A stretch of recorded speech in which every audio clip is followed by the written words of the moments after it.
The test is in 4 parts.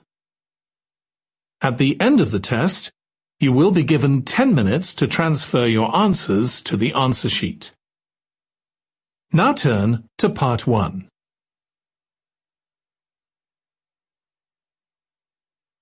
Part 1. You will hear an interviewer asking an interviewee called Lee to do a questionnaire on residency in the North. First, you have some time to look at questions 1 to 5.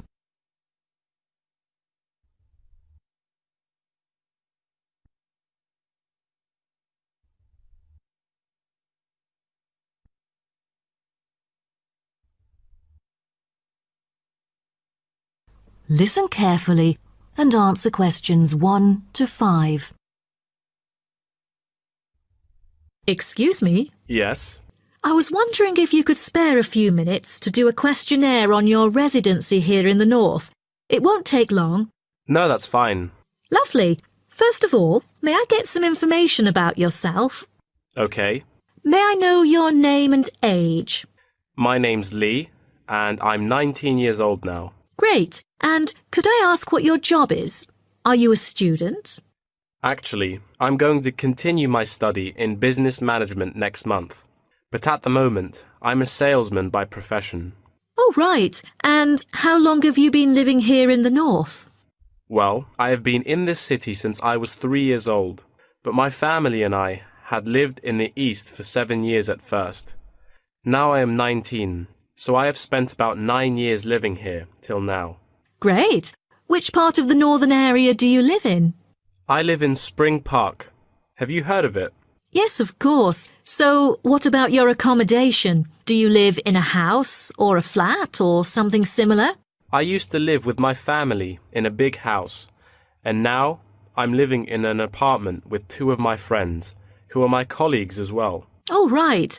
And one more question. What means of transport will you take when you need to go somewhere?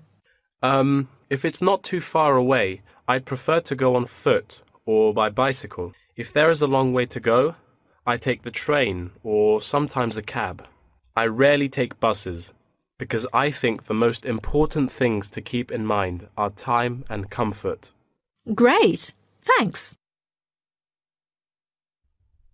Before you hear the rest of the conversation, you have some time to look at questions 6 to 10.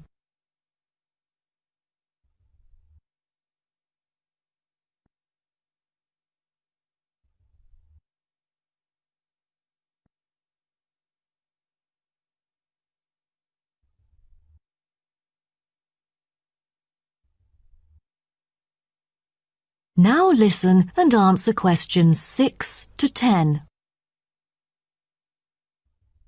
Now, let's go to the second part of my questionnaire. I'd like you to tell me, how often do you dine out? Is it once a week or several times a year? I'm afraid neither of those options agree with me. I don't often go out for dinner, maybe once a month. Every week just seems too often for me. OK, then where do you usually go for recreation? I often go to places that other people go to. I sometimes go clubbing after work. You know, there are some fantastic clubs nearby. And if you do not have to work during the day, will you go for a show or something? You know, there is a newly built theatre that opened last month in Spring Park, but I rarely go there because it's too expensive. I prefer to go to the cinema to see some of the latest movies. Do you like doing sports? And what is your main form of exercise? I like swimming and I go to the gym occasionally, but I spend most of my spare time sailing. All right. Last question. Have you taken any part-time courses? Yes, because I'm really keen on cartoons. I'm doing a Japanese course during the weekends, but I'm still a beginner. Wow, what a special language. Most people I know would like to learn Spanish or Latin. You must be brilliant. Well, thank you very much for your time. No problem. Bye. That is the end of Part 1. You now have 1 minute to check your answers to Part 1.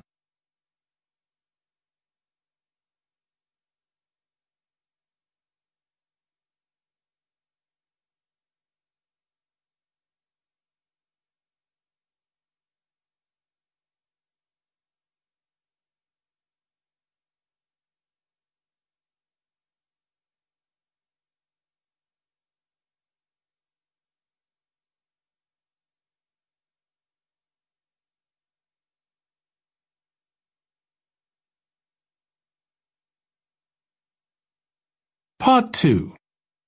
You'll hear a talk about tourism in the mining community. First, you have some time to look at questions 11 to 15.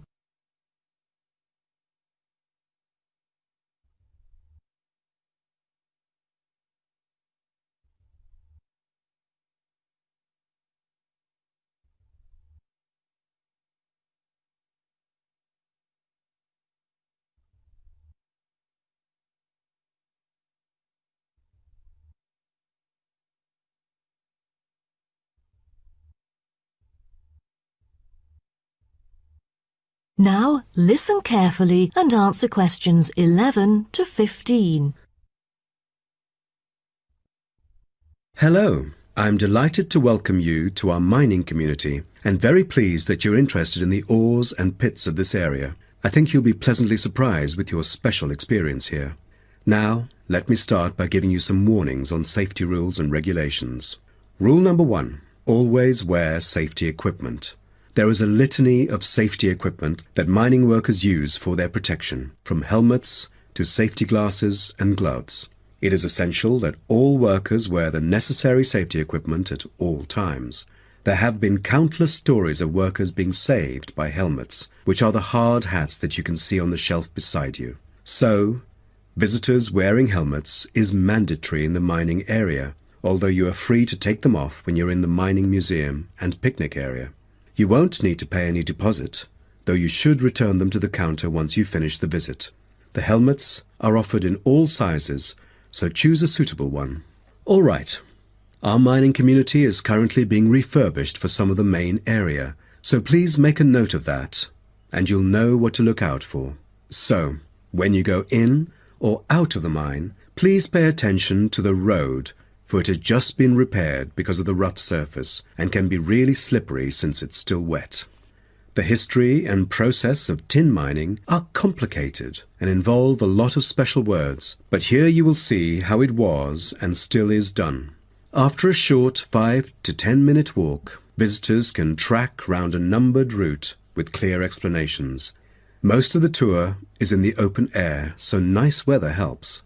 All areas are clearly posted with signs, but if you have problems travelling around or climbing up and down, you can turn to the staff here, and we are happy to help. If you're interested, Blue Hills Tin Stream is a working water-powered tin streaming mill that gives visitors a very clear idea of how difficult it is to get tin out of rock.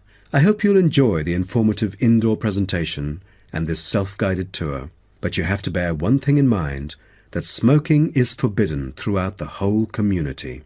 Though you can take phones and of course use them, you'll also be surprised that there will be more than just one place to go in the mine.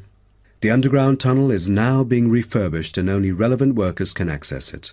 But it will soon be all finished, and I believe it's a lovely place for you to explore around. Don't forget to wear protective clothing. It's mandatory. Before you hear the rest of the talk, you have some time to look at questions 16 to 20.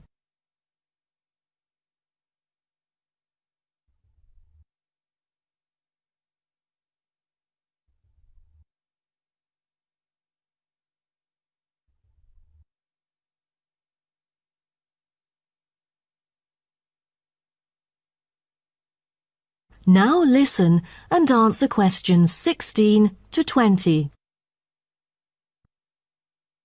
Now, let's start by seeing where you can go. As you can see on our map in the brochure I've given you, we are here at the reception block. We have a famous mill which is used for making and processing materials such as steel and coal. To visit it, just go straight ahead, north, along the path in front of you, and you'll find it at the end of the path. Now, towards the east, go along the path from our starting point. Turn left to the corner and then turn right. There is a car park at the east end of the lane. To the west, there is a museum. Past the shop, around the crossroads, and it is just located at the west end of the road. And by the way, the shop is specialized in selling a variety of ore-related souvenirs, including key rings, postcards, tin-made Lewis chessmen, and even Roman soldiers which are made from beautiful pyrite. If you are interested in the laboratory where scientific experiments, analyses and research are carried out, it is situated at the southern part of the park, opposite the shop. I bet you'll be happy to hear that this laboratory is also used for gold and crystal refinement. So don't miss this one for the sake of it. I assume by this time you'll all need some rest and refreshment. So we have an excellent cafe which caters for delicious food and beverages at the other side of the road next to the shop. Of course, if you want to spend some time in the fresh air, we have a perfect picnic area which is just right and northeast of the reception block. Further east there is a path leading to the northern part of the park, and at the end of it is the toilet. Now, most of the visitors would choose to use the mailbox and send the beautiful postcards to their friends. To reach it, just... That is the end of part 2. You now have 30 seconds to check your answers to part 2.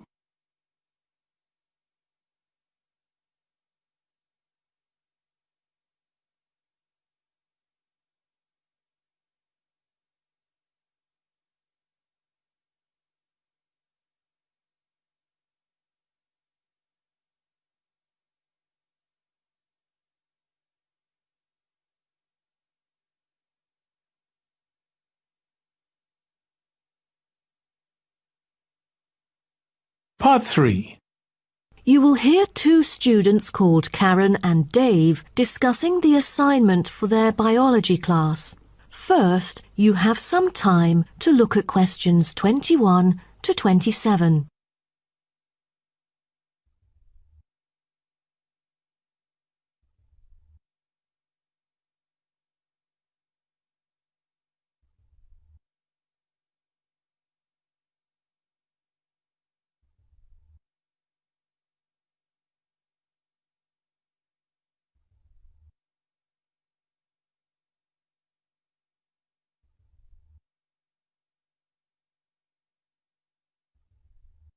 Now, listen carefully and answer questions 21 to 27.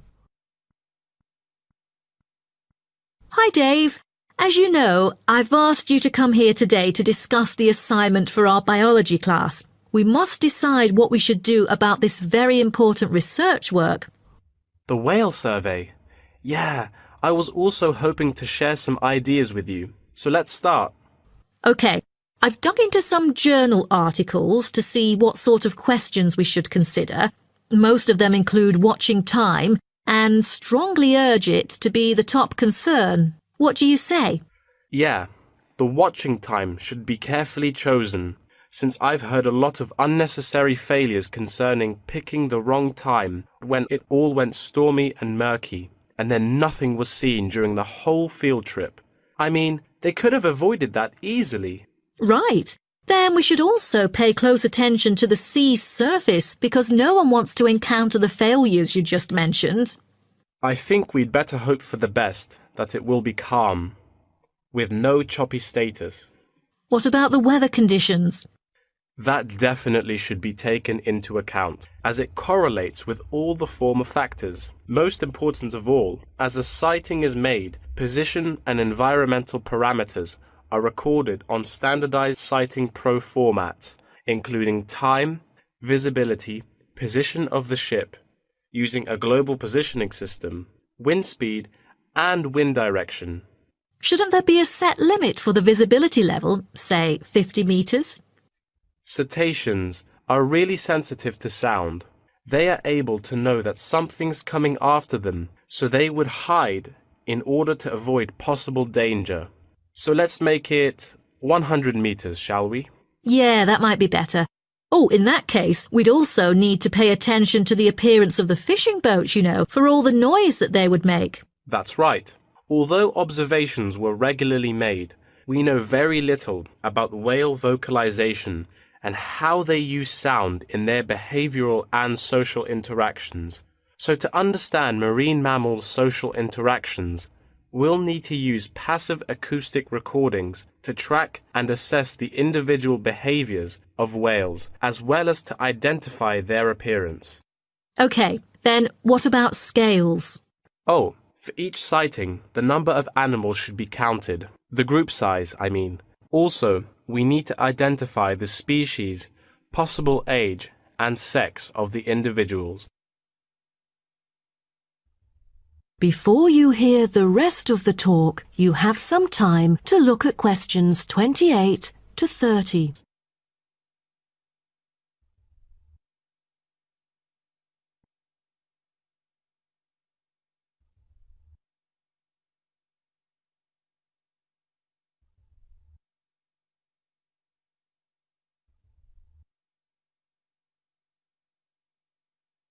Now, listen and answer questions 28 to 30.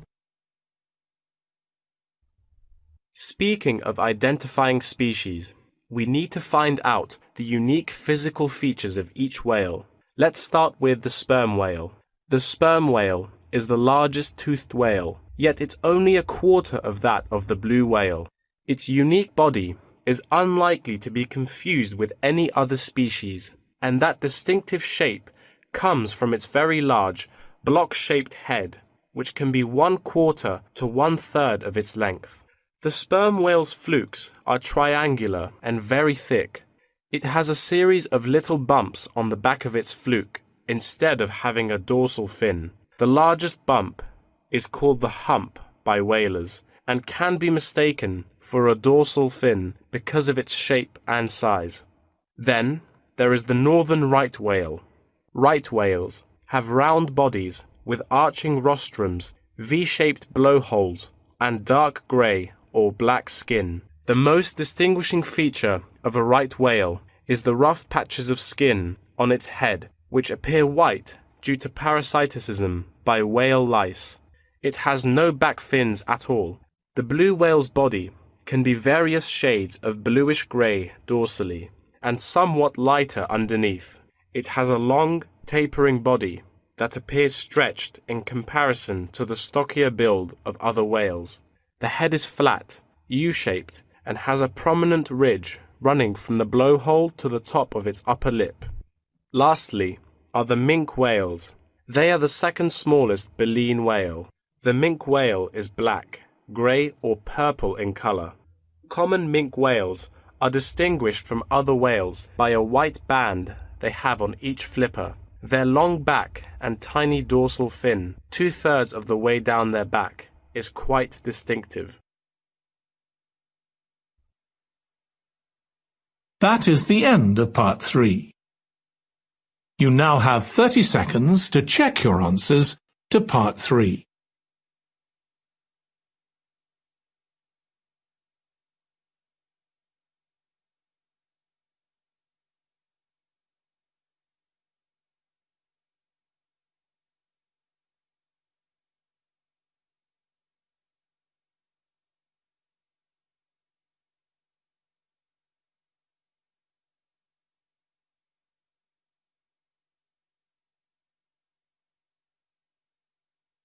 Part 4. You will hear part of a lecture about the biography of Samuel Cunard and his shipping company. First, you have some time to look at questions 31 to 40.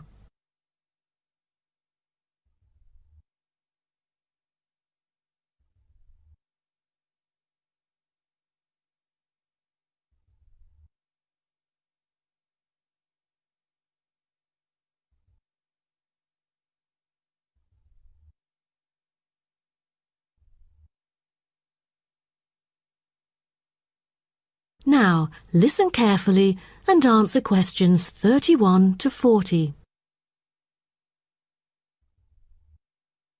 Good morning, class. In the last few lectures, I've talked about the history of technology in the business area.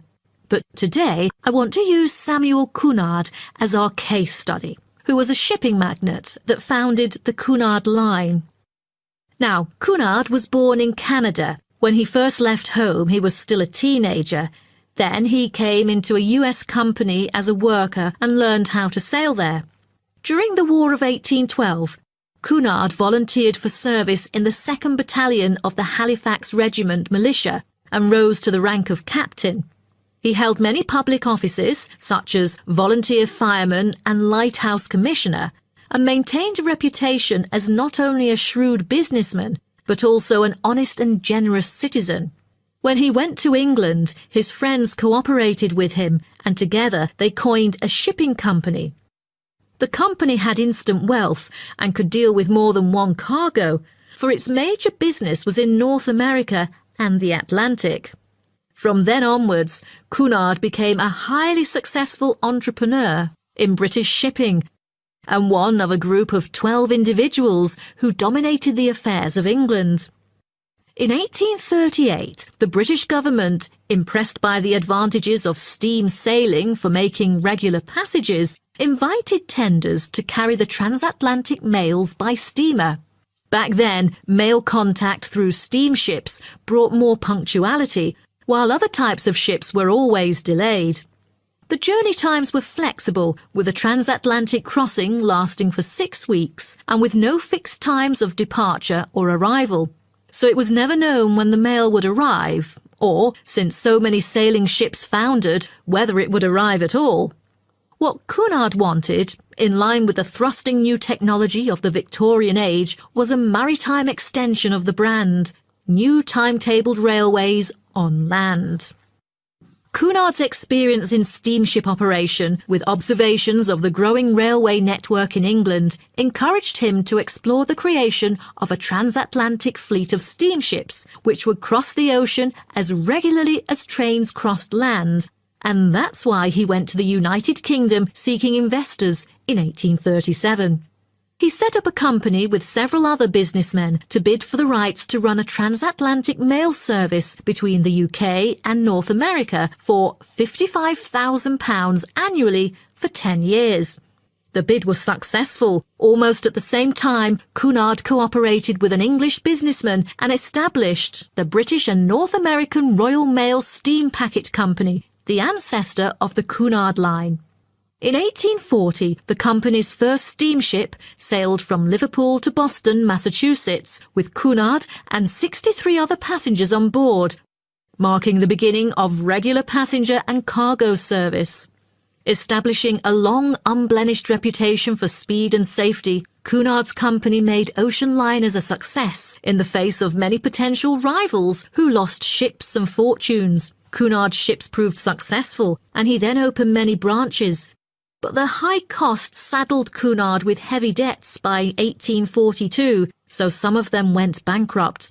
But what Cunard needed then was a port. After a lot of consideration, he finally opted for Boston because he was very familiar with this city where he had once worked it. Fortunately, by 1843, Cunard's ships were earning enough to pay off his debts and begin issuing modest but growing dividends. But the city did more than give Cunard silverware. Winters can be tough here in Boston. For example, in the year of 1844, one ship sank because of the winter freeze. The ship hit icebergs and caused a heavy loss to the company. Then, the board recommended the company to move to New York, and it was a huge success, and then became one of the biggest US shipping companies.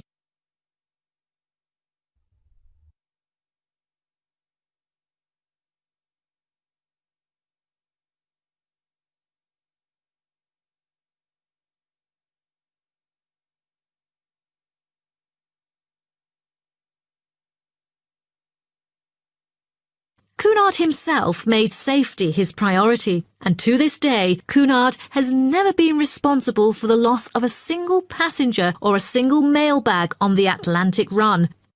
Cunard's conservative nature enabled his company to see off rivals and to take a measured and steady approach when it came to the introduction of new technology like radio communication. In the early years of his career, Cunard took a prominent part in community activities and various charitable organisations, as well as mercantile affairs which extended throughout the Atlantic provinces. Back then, there were hardly any entertainment facilities on board. In order to make sure that the passengers could have a comfortable journey, newspapers were printed on board.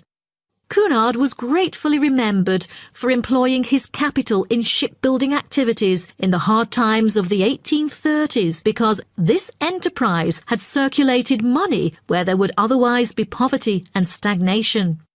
His competitiveness and his obsession not to waste time were important characteristics of his personality. Prior to 1912, the shipping line had focused on speed and soon was renowned for its velocity and safety. Although early in life Cunard was imperious, he learned diplomacy and became a skillful and persuasive negotiator. His contemporaries admired him for the contribution to transatlantic communication by the line popularly called by his name. After that, for affluent transatlantic passengers, Cunard brought new levels of luxury to ocean travel: lavish suites, a swimming pool, gymnasium, ballroom, electricity, and more, just like that of luxurious hotels. Okay, so does anyone have any... That is the end of part 4. You now have 1 minute to check your answers to part 4.